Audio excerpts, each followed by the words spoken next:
মারিনার্স আজকে যেটা হলো ওটা বোধহয় ইন্ডিয়ান ফুটবলের হিস্ট্রিতে, ক্লাব ফুটবলের হিস্ট্রিতে সব থেকে কন্ট্রোভার্সিয়াল জিনিস।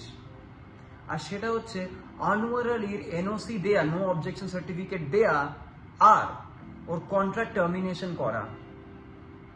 রঞ্জিত বাজাজ আর আনোয়ার আলী এটা জিতে গেল, মোহনবাগান এটা হেরে গেল, এটা অ্যাকসেপ্ট করে নিতে হবে আমাদের। আমরা হেরে গেলাম, এটা মারিনার্স আমরা হেরে গেলাম, কিন্তু আমরা টাকা পাবো সেই নিয়ে আমি আসছি। কিন্তু এটা কি করে স্টার্ট হলো এর পুরো জিনিসটা আমি ভালো করে সিম্পলেস্ট ফর্মে এক্সপ্লেন করে দিচ্ছি আপনাদেরকে। ব্যাপারটা হয়েছিল, এটা কিন্তু প্রথমবার না, ঠিক আছে? রঞ্জিত বাজাজ মানে আনোয়ার আলীর এজেন্ট এটা কিন্তু আগেও করেছে গোয়াতে যখন ওরা ছিল, ঠিক আছে?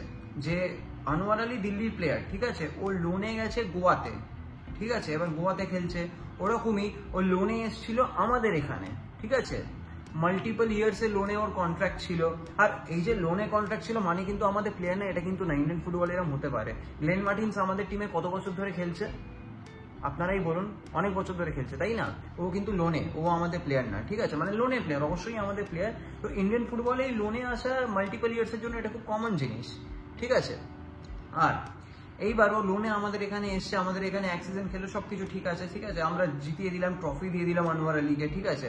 আনোয়ার আলী ওই হাই ইন্ডিয়ার টপমোস্ট ডিফেন্ডার, এটা আমরা বানালাম আনোয়ার আলীকে, ঠিক আছে। তারপরে কি হলো, আনোয়ার আলী হঠাৎ করে ইস্ট বেঙ্গলের সাথে কথা বলছে, ও না ওর এজেন্ট, ঠিক আছে। আমরা কিন্তু আনোয়ার আলীকে 29 তারিখ মোহনবাগান ডের ফার্স্ট প্র্যাকটিসেও ডেকেছিলাম, ঠিক আছে। আমাদের কাছ থেকে কোনো কিচ্ছু ছিল না, কোনো অবজেকশন ছিল না, কিছু ছিল না। ওর এজেন্ট সব কথা বলতে গেছে। এবার একটা প্লেয়ার যার অলরেডি কন্ট্রাক্ট আছে কি করে কথা বলতে পারে, তাই না? এবার এটা নিয়ে আমরা চার্জ করলাম। এবার যেই চার্জ করলাম ওর এজেন্ট বলে কন্ট্রাক্ট আমি টার্মিনেট করাবো। তুমি কি করে কন্ট্রাক্ট টার্মিনেট করাবে? তুমি একটা কন্ট্রাক্ট সাইন করেছো, তুমি তো এমনি কন্ট্রাক্ট টার্মিনেট করিয়ে দিতে পারো না, না? কিন্তু ওর এজেন্ট এক্স্যাক্টলি ওটাই করলো। কি করে করলো? ওর এজেন্ট বললো না এটা লোনে আছে, কন্ট্রাক্ট এখানে ভ্যালিড নাই, না হ্যান ত্যান এই সব বলে গেল, ঠিক আছে। কিন্তু ওটা জাস্টিফাইড একদমই নয়। কন্ট্রাক্ট অবভিয়াসলি ভ্যালিড, যদি ওরকম ভ্যালিড না হয় আজকে তো সবাই কন্ট্রাক্ট ভাঙাবে, তাই না? এইবারে আনোয়ার আলী এখানে খেলতে চাইছে না, এটা 100% শিওর। ও খেলতে চাইনি এখানে ফর সাম রিজন, ঠিক আছে, যাই ওর মাথায় ঢুকেছে বা ওই এজেন্টের মাথায় ঢুকেছে। তো এইবারে ও খেলতে চাইনি, ওকে নো অবজেকশন সার্টিফিকেট দিয়ে দেওয়া হয়েছে যে এবারে ও মোহনবাগানে আর প্লেয়ার নয়। আনোয়ার আলী যদি আপনারা ইনস্টাগ্রামের বায়ো দেখেন, ও কিন্তু বায়ো থেকে মোহনবাগান নামটা সরিয়ে দিয়েছে, ঠিক আছে। ও এখন মোহনবাগানের প্লেয়ার নয়, ও মোহনবাগানে খেলবে না। ওকে নো অবজেকশন সার্টিফিকেট দিয়ে দেওয়া হয়েছে ওকে। আর ওকে ইস্ট বেঙ্গল সাইনও করে নিয়েছে, ঠিক আছে। ও ইমিডিয়েটলি 4 থেকে 5 কোটি পেয়ে যাবে। ওর দিক থেকে ও টাকা পাচ্ছে, ও আমাদের প্লেয়ার না। কিন্তু এটা অত ইজি না। আমরা যে হেরে গেছি, আমরা হয়তো আনোয়ারকে রাখতে পারিনি, ঠিক আছে। এবার একটা কথা বলুন, আমরা যে আগের বার জিতলাম, প্রথম কয়েকটা ম্যাচে আনোয়ার আলী ভালো খেলেছে, নো ডাউট, আমি ওটা নিয়ে কিছু বলছি না, ভুলভাল বলে তো লাভ নেই। কিন্তু আমরা যে আইএসএল কাপ জিতেছি, এই আইএসএল শিল্ড জিতেছি, লিগ জিতেছি, ওতে কতটা কন্ট্রিবিউশন ছিল? ওর যে ইঞ্জুরি হয়েছিল, আপনারা বুঝতে পারছেন কি বলতে চাইছি? ওর যে ইঞ্জুরি হয়েছিল, ইঞ্জুরি থেকে আসার পর আনোয়ার আলী কতটা কন্ট্রিবিউশন ছিল? হাবাস অনেক চেষ্টা করেছে যাতে আনোয়ার আলীকে খেলানো যায়, ও কি সেই পারফরমেন্স দিতে পেরেছে? আমরা যে ইস্ট বেঙ্গলের বিরুদ্ধে ড্র করলাম 2-2, গোলটা কিন্তু একদম প্রথমে খেয়েছিলাম কিন্তু আনোয়ার আলীর জন্য, মনে আছে আপনাদের? ওর কিন্তু পারফরমেন্স একদমই ভালো ছিল না। আমাদের জন্য কাপ পেয়েছে, মানে টাইটেলটা পেয়েছে, চ্যাম্পিয়ন্স টাইটেলটা পেয়েছে আমাদের জন্য পেয়েছে। ওর কন্ট্রিবিউশন তেমন কিচ্ছু ছিল না, প্রথমের দিকে ছিল, আফটার ইঞ্জুরি কিচ্ছু ছিল না, ঠিক আছে। আমাদের ছিল, আমাদের রাজ ব্যাসফোর্ড, দীপেন্দু বিশ্বাস ওর থেকে অনেক ভালো ফুটবল খেলেছে, অনেক ভালো ডিফেন্ডিং করেছে, ওটাই আমাদের বাঁচিয়েছে, ইউথসে আমাদের বাঁচিয়েছে। আমার কোনো লজ্জা লাগে না এটা বলতে, যেটা সত্যি ওটা তো বলতেই হবে। আর আনোয়ার আলী লাস্টের দিকে কিছু না করেও গিফটে ট্রফি পেয়ে গেল, ঠিক আছে। এবার এসব ছেড়ে দিলাম, এবার ও যে থাকছে না, এটা আমাদের লস। যদি আমরা বলতে চাই যে আনোয়ার আলী আমাদের ক্লাবে খেলছে না, এটা লস, তো হ্যাঁ এটা লস যে আনোয়ার আলী খেলছে না, কিন্তু আমি মনে করি এটা আমাদের লস না, ঠিক আছে। আনোয়ার আলী ছাড়াই আমরা জিতেছি, ছাড়াই আমরা জিততে পারবো, আমাদের প্লেয়ার লাগবে অফকোর্স, কিন্তু জিততে পারবো। এইবারে আমাদের 10 থেকে 12 কোটি টাকা আমরা কম্পেনসেশনে পারবো। কেন?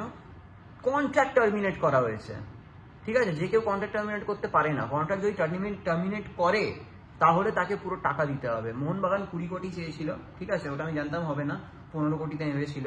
তারপর এখন ওটা 12 থেকে 13 কোটি আছে, যেটা এক্সপেক্টেড 10 থেকে 12 কোটি টাকা আমরা পাবো। এবার যত দিন যাবে, অবভিয়াসলি মানছি হয়তো অনেক টাইম লাগবে, কিন্তু যত টাইম লাগবে আমরা কিন্তু তত বেশি টাকা পাবো, এটাই হচ্ছে মজা।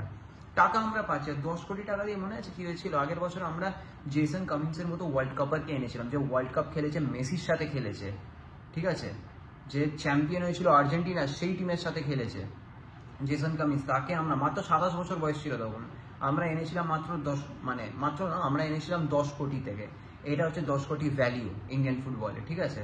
আমরা যদি সেখানে 12 কোটি পাই, আমাদের জেমি ম্যাকলারেন, যে অস্ট্রেলিয়ান এ লিগের all time record goal scorer, Australian A লিগে মেলবোর্ন সিটি ক্লাব লেজেন্ড, তার এখন মার্কেট ভ্যালু 12.5 কোটি।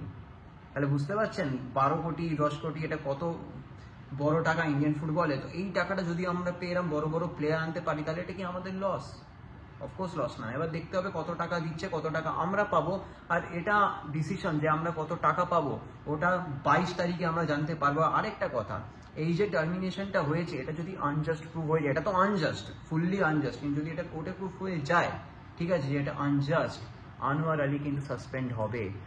এবার ও যে ইস্ট বেঙ্গলের সাথে কন্ট্রাক্ট সই করে নিয়েছে, দুরান্ত কাপে মাঠে নেমে যাওয়ার চেষ্টা করাচ্ছে এখানে ইস্ট বেঙ্গল, যে ওকে ডার্বিতেই নামিয়ে দেবে, এটা ঠিক করছে। এইটা ডার্বিতে হয়তো নামাবে না, কিন্তু পরে দুরান্ত কাপে ওকে নামানো 100% শিওর নামাবে যদি টার্মিনেশন না হয়, ঠিক আছে।